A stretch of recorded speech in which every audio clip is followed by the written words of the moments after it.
पहली खबर, हर कोई जानता है मुख्तार अंसारी के बारे में, लेकिन बाहुबली मुख्तार अंसारी की मौत कैसे हुई? हार्ट अटैक से हुई या स्लो पॉइजन देने से हुई? थोड़ी देर में हम इस रहस्य से पर्दा हटाने वाले हैं। जरूर हमारा एक्सक्लूसिव इन्वेस्टिगेशन देखना है आपको। दूसरी खबर, मुख्तार अंसारी की मौत पर समूचे विपक्ष को शक क्यों है? क्या पूर्वांचल में मुस्लिम वोटों की खातिर मौत पर सवाल उठाए जा रहे हैं? इसमें वोट पॉलिटिक्स क्या है? यह अर्थमैटिक्स जरूर समझना चाहिए आपको। तीसरी खबर, संदेश खाली में माफिया शेख शाहजहां के हथियारों का चाइनीज कनेक्शन, हथियारों का चाइनीज कनेक्शन, वो वाया बांग्लादेश चीन से क्या क्या हथियार मंगाता था। चौथी खबर, पीएम मोदी ने बिल गेट्स से मीटिंग के वक्त यह क्यों कहा कि भारत का डिजिटल विभाजन नहीं होने देंगे। डिजिटल क्रांति लाने वाली यह मुलाकात जरूर आपको देखनी चाहिए। और पांचवी खबर, जर्मनी अमेरिका के बाद केजरीवाल विवाद में संयुक्त राष्ट्र ने नसीहत क्यों दी है? भारत के अंदरूनी मामलों में बाहरी दखल कब तक? संयुक्त राष्ट्र जो कि यूक्रेन पर चुप है, मिडिल ईस्ट पर कुछ नहीं कर पा रहा है, वो हमारे मामले में दखल देता है। खैर, अब आते हैं आज की पहली बड़ी खबर पर। और धीमा जहर या हार्ट अटैक, यह एक ऐसी मिस्ट्री है जिसका हर कोई जवाब जानना चाहता है। विपक्ष आरोप लगा रहा है, लेकिन फैक्ट्स क्या कहते हैं? चीजें सामने निकल कर क्या आ रही हैं? फिक्र आपकी की शुरुआत आज एक ऐसे शख्स से करते हैं जिसकी मौत पर पिछले 24 घंटे से यूपी से लेकर बिहार तक सवाल उठाए जा रहे हैं। मुख्तार अंसारी की मौत को ना तो घर वाले स्वाभाविक मान रहे हैं, ना विपक्ष के कई दल उसके हार्ट अटैक को बचा पा रहे हैं। सबका एक ही आरोप है, मुख्तार अंसारी को सुनियोजित तरीके से मारा गया। यह आरोप है। हम इस गंभीर आरोप की तह तक जाने की कोशिश करेंगे, समझने की कोशिश करेंगे कि मुख्तार की मौत परिवार और राजनीतिक दलों को मिस्ट्री क्यों लग रही है। उसे हार्ट अटैक आया या उसे स्लो पॉइजन देकर मारा गया? चुनावी मौसम में उसकी मौत पर इतनी राजनीति क्यों हो रही है? क्या वजह? यह कौन सा वोट पॉलिटिक्स है?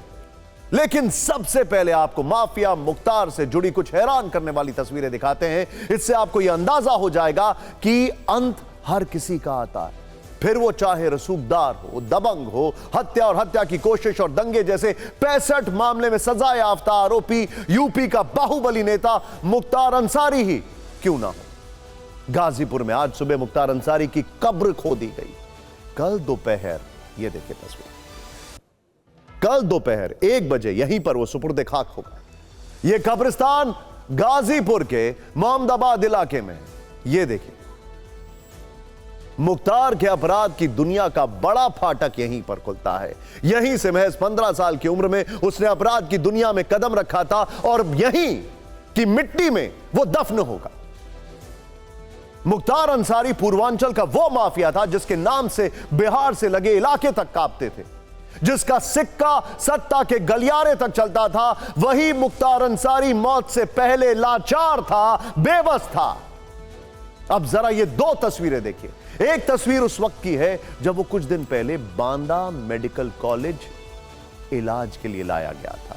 ये देखिए अब आप, तब मुख्तार व्हील चेयर पर था, पैर में चप्पल तक नहीं थी। यूपी को अपने आतंक से कपाने वाला मुख्तार अंसारी असहाय दिख रहा था। दूसरी तस्वीर 2005 में मऊ दंगे के वक्त की है, जब मुख्तार का रौब था और वो खुली जिप्सी में हथियारों के साथ घूमा था। लेकिन वही मुख्तार कुछ दिन पहले मौत से खौफ खाए लगातार कोर्ट में अपील कर रहा था।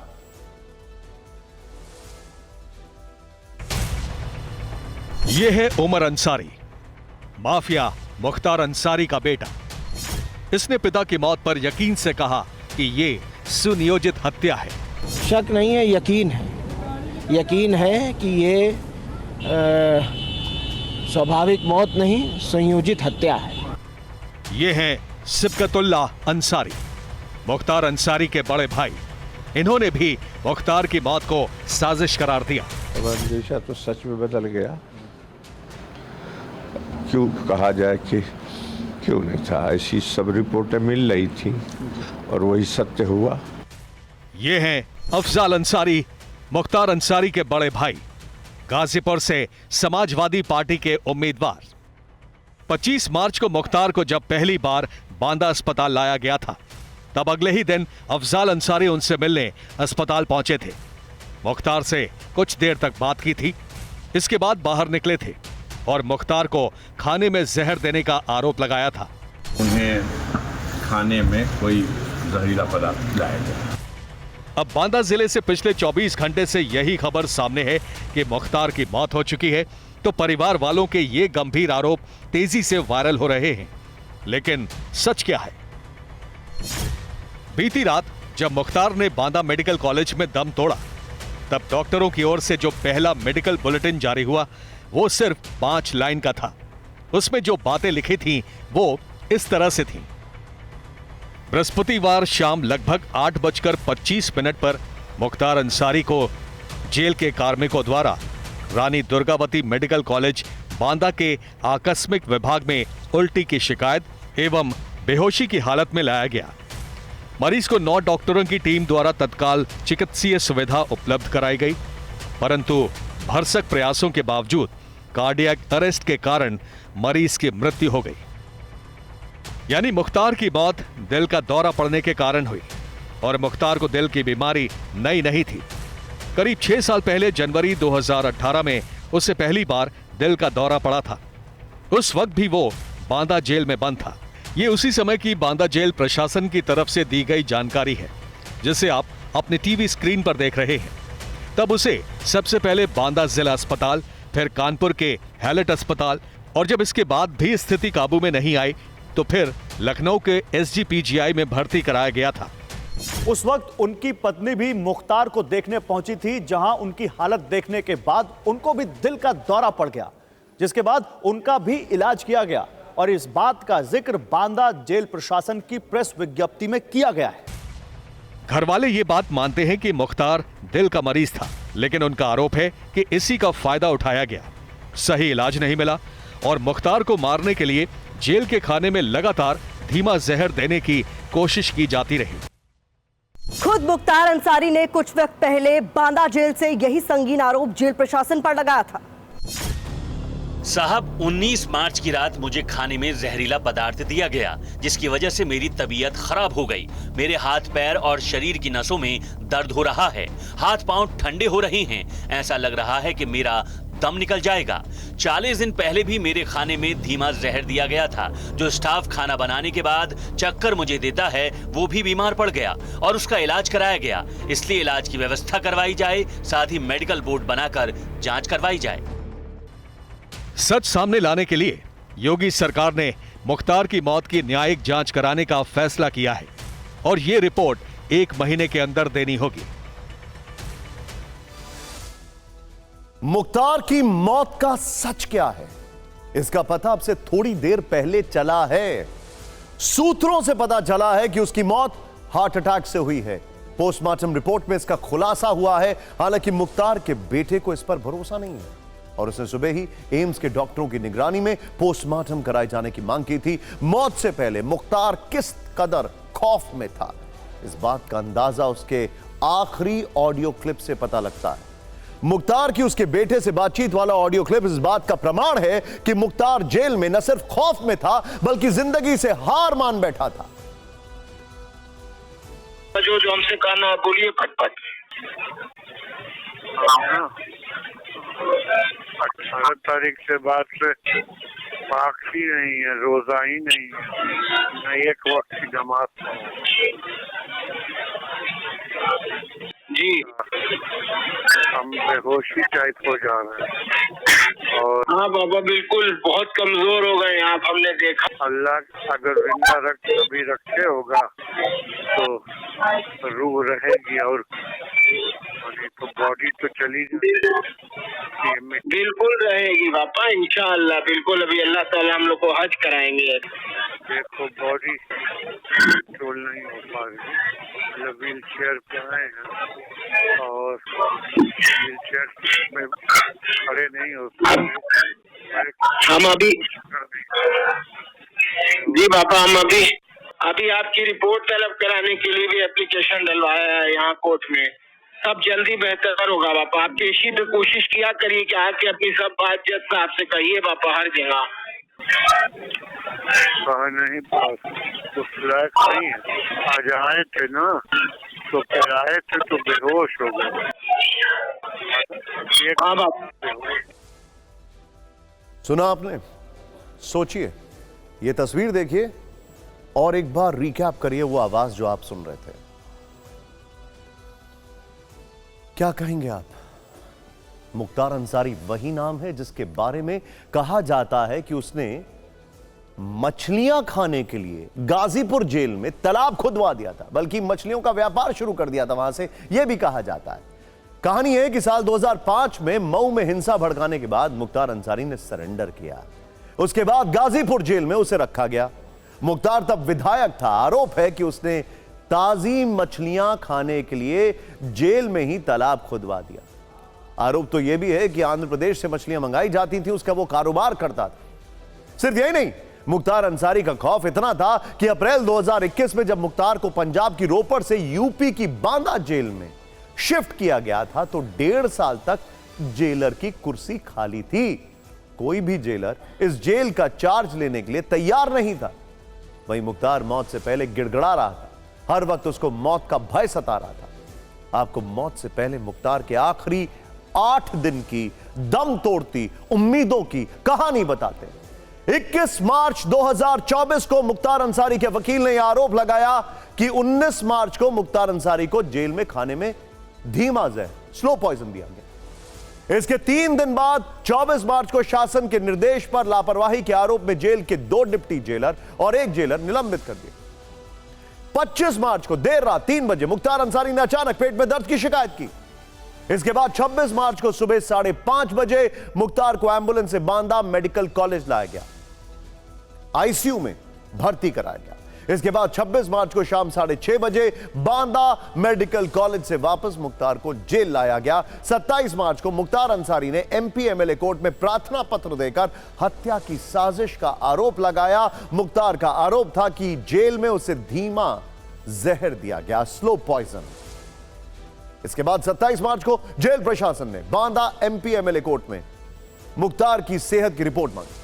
28 मार्च को रात 8:15 बजे मुख्तार अंसारी ने फिर दर्द की शिकायत की, जिसके बाद एम्बुलेंस से उसे बांदा मेडिकल कॉलेज ले जाया गया। 28 मार्च को रात 8:30 बजे बांदा मेडिकल कॉलेज में मुख्तार का आईसीयू में इलाज शुरू हुआ। 28 मार्च को रात 9:20 पर मुख्तार को आईसीयू से सीसीयू शिफ्ट किया गया। 28 मार्च को ही रात 10:30 बजे प्रशासन ने मौत की सूचना दी।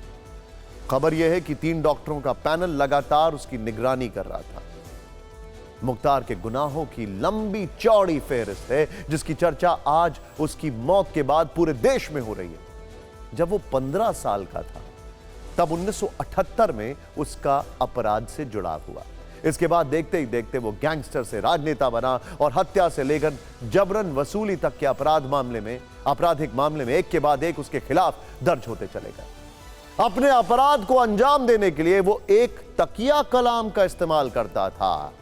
एक तकिया कलाम, वो मुश्किल घड़ी में हनुमान गियर लगाता था। मुख्तार अंसारी का एक खास शूटर अन्नू त्रिपाठी था। मुख्तार अक्सर अपना फंसा हुआ काम अन्नू को सौंपता था। जब अन्नू त्रिपाठी अपनी पहली और दूसरी कोशिश में कामयाब नहीं हो पाता तब मुख्तार पूर्वांचल की भाषा में उससे बोलता था कि अब हम हनुमान गियर लगावत हई। इसका मतलब होता था साम दाम दंड भेद, यानी इसके बाद बड़े से बड़ा काम अब होकर रहेगा। असल में यही वो चस्का था जिसके जाल में धीरे धीरे मुख्तार का पूरा परिवार फंसता चला गया। मुख्तार अंसारी के परिवार पर 101 केस दर्ज हैं। मुख्तार अंसारी 65 केस, कई जिलों में हत्या के 8 मुकदमे। यह फैमिली का क्राइम ट्री है। वैसे मुख्तार अंसारी की पत्नी आफसा अंसारी पर 11 मुकदमे दर्ज हैं। वो अभी भी फरार है। अब आ गया है भाई अफजाल अंसारी पर 7 मामले दर्ज हैं। 7 मामले।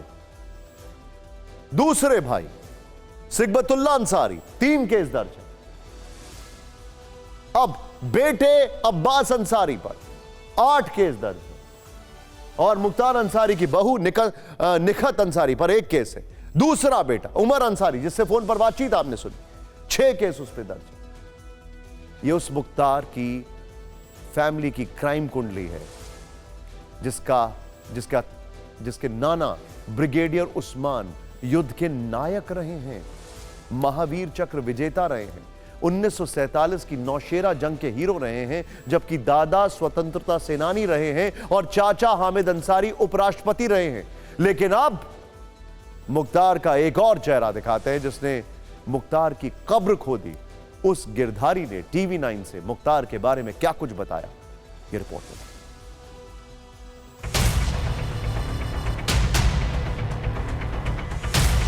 ये गाजीपुर के मोहम्मदाबाद इलाके में काली बाग जगह है। मुख्तार अंसारी के परिवार की पुश्तैनी कब्रगाह यही है। सुबह यहां मुख्तार की कब्र खोदी गई, यहीं पर उसे सुपुर्दे खाक करने की तैयारी है।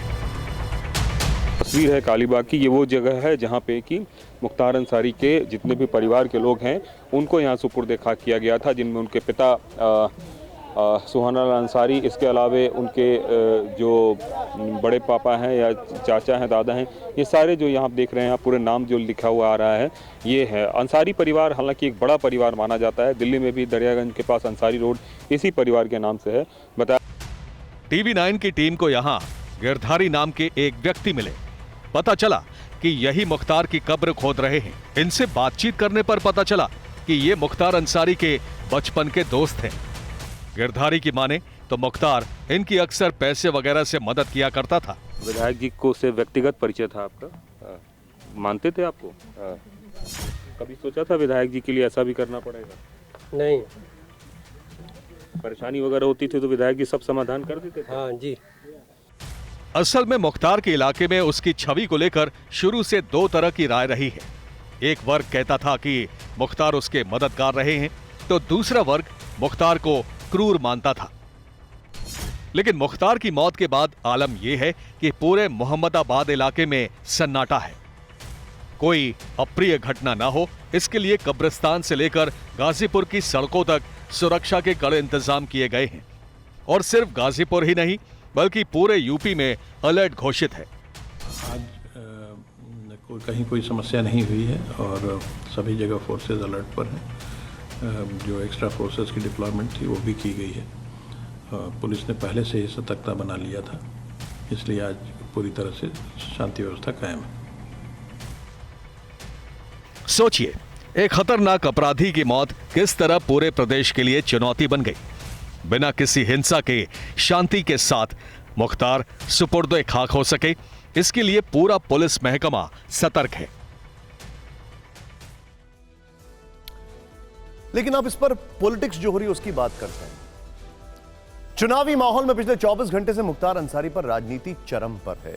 चाहे पक्ष हो या विपक्ष हो, हर तरफ से बयानों के तीर चल रहे हैं। यूपी से लेकर बिहार तक के नेता सरकार को घेर रहे हैं।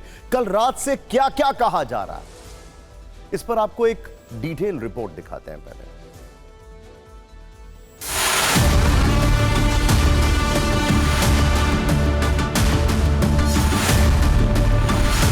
सुप्रीम कोर्ट में भी वो लोग गए थे, जिसमें उन्होंने इस एप्रीहेंशन का इजहार किया था उस फैमिली ने कि उनको प्रिजन में ही मार दिया जाएगा, कि कोई अंदर आएगा। और फिर सुप्रीम कोर्ट को उत्तर प्रदेश की सरकार ने ये बताया कि उनकी हिफाजत की जाएगी, उनकी जान की। और जब उनकी फैमिली कह रही है कि उनको स्लो पॉइजन दिया गया है, तो मैं ये चाहूँगा कि इसकी एक सही तरीके से इंडिपेंडेंट इंक्वायरी हो। जो लोग इस पर पॉलिटिक्स कर रहे हैं उनको इस बात का भी अच्छी तरह से एहसास होना चाहिए कि चाहे वो घोसी रहा हो, मऊ रहा हो, गाजीपुर हो, आजमगढ़ हो, बलिया हो या और भी तमाम वो इलाके हैं, वो हमेशा जो है वो कामरेड का गढ़ कहलाते थे। वो क्रिमिनल्स का गड्ढा कैसे बन गए?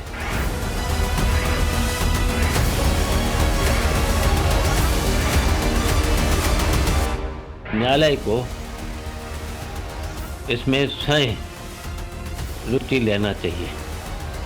अगर जेल में किसी की मृत्यु होती है तो उसकी जिम्मेदारी प्रशासनिक अधिकारी, जेल से लेकर के सरकार से लेकर सबकी जिम्मेदारी है। सब निराधार हैं और आज के दिन में निराधार आरोप का कोई आधार नहीं बनता। आधार तब जब रिपोर्ट सामने आ जाता है।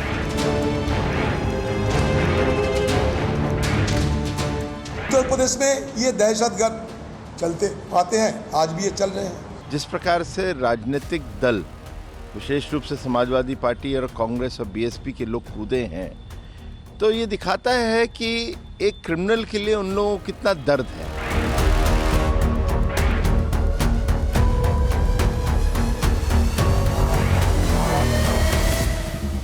देश एक अलग किस्म का राज्य बन गया, एक पैटर्न है, मौत और हत्या का फर्क मिट गया। उनका जो अतीत है वो अपराध की दुनिया से, अपराध की खबरों से, अपराध जगत से जुड़ा हुआ था। उन पर कई सौ मुकदमे थे।